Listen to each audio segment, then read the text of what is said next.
This man you see is Christian Dior, but before he dressed the kings of the world, he couldn't even afford a single loaf of bread. Could a coin found in the trash be the reason behind building a billion-dollar empire? The shocking truth is that Dior never wanted to become a designer. He initially hated the world of fashion, considering it a curse that would ruin his life. In this video, we'll walk through a journey from the ruins of World War II to see how this man defied the Nazis, sparked a revolution with a forbidden piece of fabric, and by the end, I'll reveal the secret Dior found in his pocket that changed the course of French history forever. I promise, after this video, the word luxury will never be the same in your vocabulary. I used to think it was just an expensive brand, but I was shocked when I learned the true price he paid. If you leave now, you'll miss the greatest lesson on facing impossible odds. Imagine yourself in the quiet town of Normandy, France, in 1905. You are a little boy named Christian, living in a huge pink villa overlooking the rocky cliffs of the sea. Your father, Maurice Dior, is the king of fertilizers in the region, and money flows through your home like a river. But Christian was not like other children. While his peers played with balls, he hid in his mother's garden, observing the flowers and drawing lilies and roses with astonishing precision. His father saw this hobby as a waste of time, dreaming instead to see his son in a formal suit, moving between embassies as a distinguished diplomat. Christian grew up carrying this inner conflict.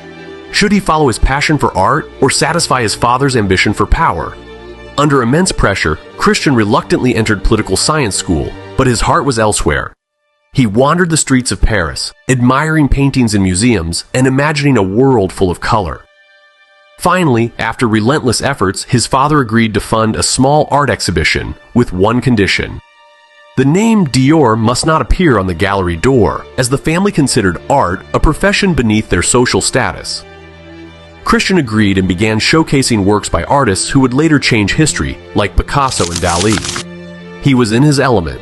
Money was available, the art world respected him, and the future seemed as rosy as the villa he grew up in.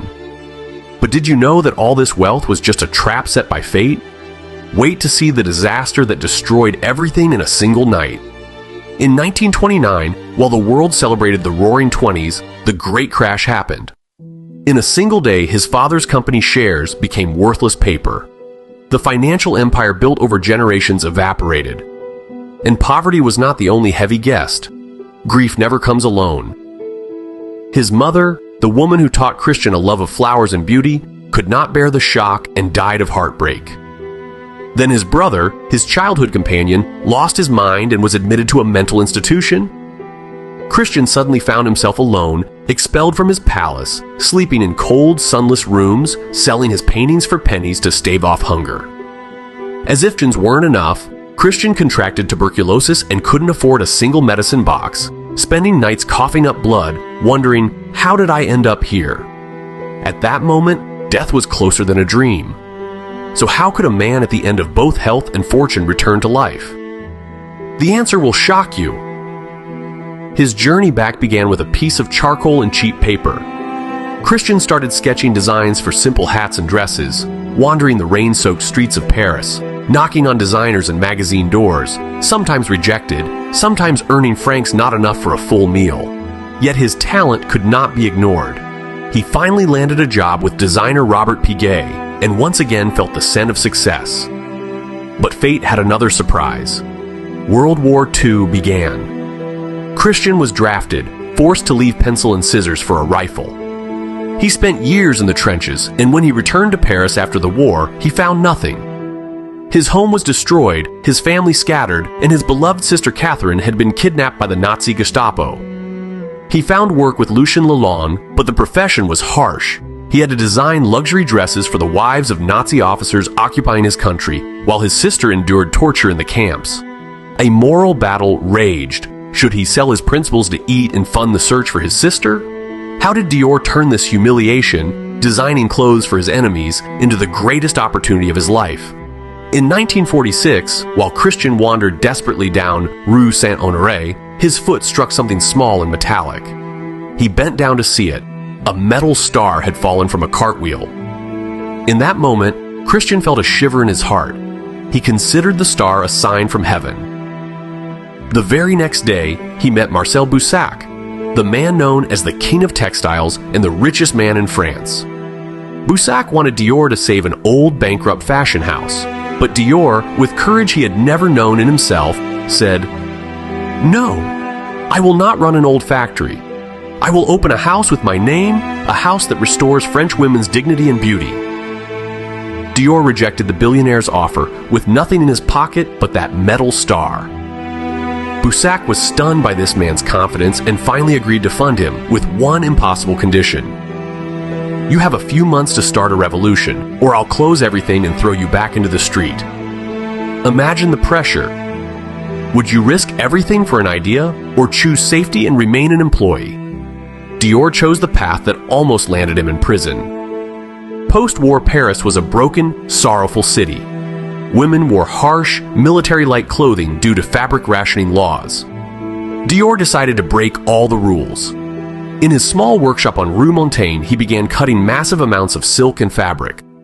For a single dress, he used over 20 meters of fabric, even though the law allowed no more than 4. Workers whispered behind him, "He's insane! He'll get us arrested!" The people in the streets were starving, and when they learned a designer was wasting fabric this way, they attacked his models, tearing their dresses, shouting, "We are dying of hunger while you make dresses for queens?" Yet Dior was hiding a secret behind this extravagance, a secret that if known at the time would have been considered madness. He was not selling fabric, he was selling hope to a shattered France, and this secret is what made Dior a fashion icon of his era. The fateful day came, February 12th, 1947. The show was filled with the scent of Miss Dior, a perfume he created to honor his sister who returned from captivity. Dior trembled behind the curtain, his heart racing with each model's step down the runway. If this show failed, Dior would immediately return to poverty, disease, and dark rooms. The show began, and the models appeared with tight waists and wide skirts like blooming flowers. A grave silence fell over the hall. Then suddenly, it erupted into hysterical applause like Paris had never seen. Carmel Snow, editor of Harper's Bazaar, shouted, "Dear Christian, you've created something completely new. It's the new look." In that moment, Dior as we know him was born. But success came at a high price no one expected. Was fame the cause of his sudden death? Dior went from a bankrupt man to an uncrowned king. In just 10 years, he built an empire spanning the globe, from Paris to New York. He represented 50% of France's fashion exports, and the Dior brand became every woman's ultimate dream. Dior returned to live in palaces but never forgot that metal star in his pocket. Yet he lived in constant anxiety, working 20 hours a day, obsessed with perfection, afraid he might wake up one day to find himself poor again. In 1957, while on a short vacation in Italy to calm his exhausted nerves, his heart suddenly stopped during dinner. Dior died at only 52, at the peak of his glory. The whole world paused, and Paris mourned as if it had lost its father. Why now? After all the struggle and waiting? But Dior's story did not end with his death. His young protege, Yves Saint Laurent, only 21, took up the torch with tears and preserved the legacy.